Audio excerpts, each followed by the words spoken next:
有些是电影情节了哈，这个有那个好像是那个阿诺，她是怀孕腹腔怀孕，我想那目前还是属于一个电影情节的一个情况。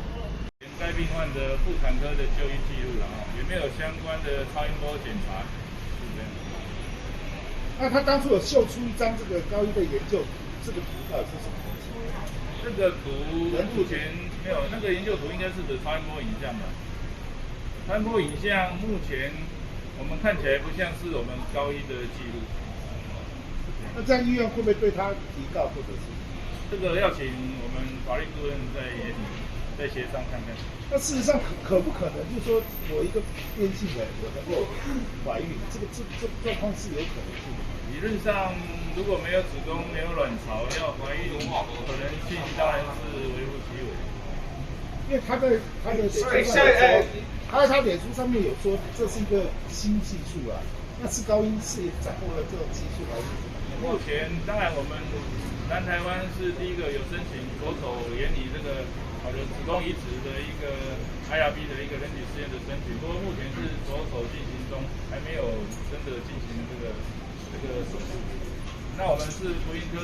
音症科的主任这个蔡美教授，他也在这边啊，如果大家有相关福音症的问题，也可以请教他。是他不是在高一就进行？我们还查不到相关的记录。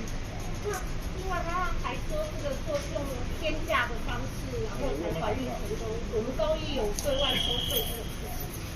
因为目前正在着手这个人体试验的过程，所以也没有所谓收费的情形，还没有开始进行。医学报告，如果这个变性人他是双性人，也就是说他是一方面又是男生，一方面又是女生，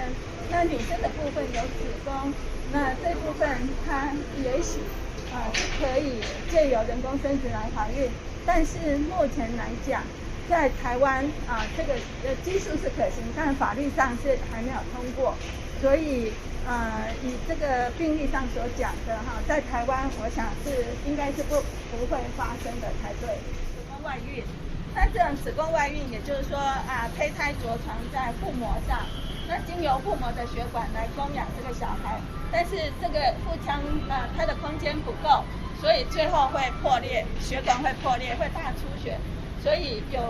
是也有文献报告，这个的确是会大出血，而是会死亡的那当然有些是电影情节了哈，这个有那个好像是那个阿诺，她是怀孕腹腔怀孕，我想那目前还是属于一个电影情节的一个情况。